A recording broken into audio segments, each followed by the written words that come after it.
Hey, something different. We're going to talk about a TV show which has been off the air for several years now and seems to be buried online. It's kind of difficult to find. I don't think it's available on Blu-ray or DVD. And I found it on one app only. And even then, there's still 2 episodes which have been taken off. So yeah, Legends of Chamberlain Heights is one of my favorite shows of all time. It's not the best show of all time. It's not even the funniest show of all time, but it's up there. I think it's up there personally. It failed, and we'll talk about why it failed. We'll talk about why it's great.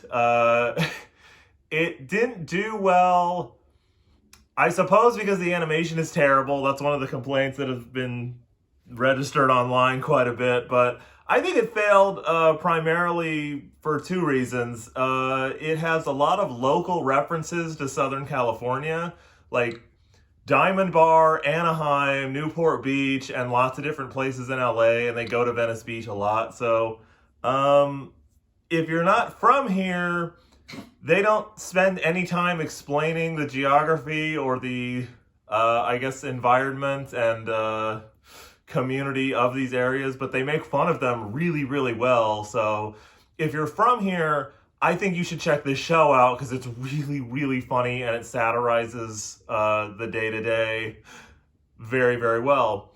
If you're not from here, I still think you should watch the show because California gets a terrible reputation all throughout America and to some extent throughout the entire world. And I think most of that stems from politics, which I hate.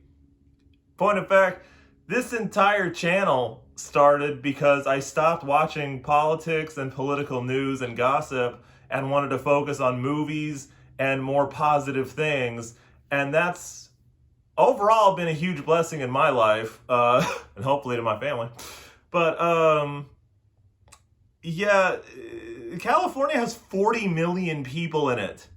So anytime something passes, like a ballot initiative or some legislative thing, which I don't care about, anytime something passes, if you're a political person and you see something that happened in California and you think, how can they do that?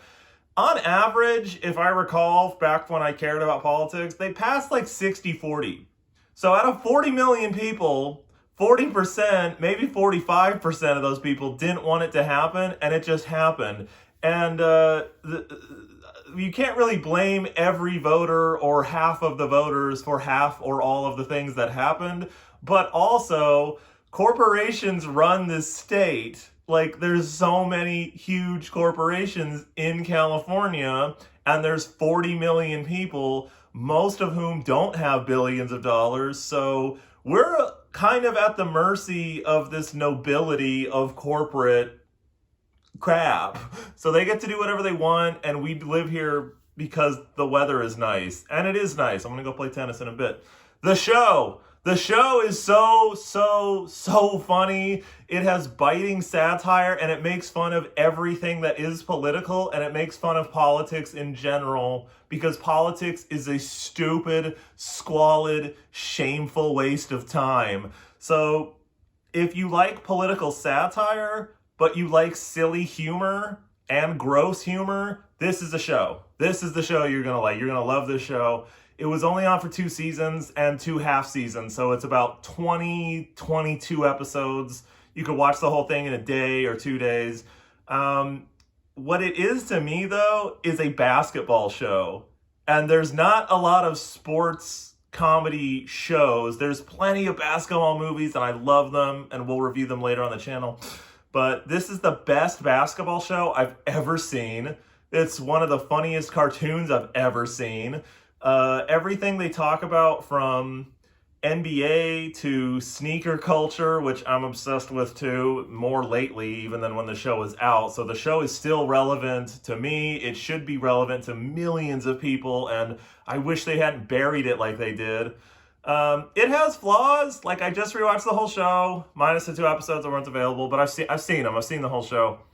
The plot will be funny, and then the subplot won't be very good. That does happen, so I'll admit that. And some of the jokes are so out there and so bizarre, like they either fly over my head or they fall flat, but That very rarely happens. Most of the lines are super quotable, if too vulgar for this channel. The characters are endearing and likable and based on like exaggerated versions of real people that you might encounter, certainly in California, but also just in general. I just thought it was a great satire. And I thought it came along at a perfect time during an election year where all we were hearing was politics, and I didn't want to hear about it, and I didn't realize how much I wanted to not hear about politics anymore. So if you hate politics, or you like good satire, or you like sneakers, or basketball, or hip-hop, or like old 90s comedies, you should check this show out because it references so many different things, and it either lovingly or scathingly satirizes them or references them in really clever ways. I think the show is brilliant despite the ugly animation. And sometimes I'm glad that it only lasted 2 seasons, but part of me wanted it to go like 4 or 5 and see what happens with the characters or what other directions they would take it in. But as it is now, it's a thing of beauty because it's just 2 short seasons and almost every episode is almost flawless. So check it out if you haven't seen it. Watch basically any episode. I'll say the first 2 are a little slow, but that's true of every show. Give it a shot, and if you don't like it, you don't like it, but you might find a really wonderful source of sarcasm and interesting, unique perspective and humor in this show. Check it out, you guys, and have a good one.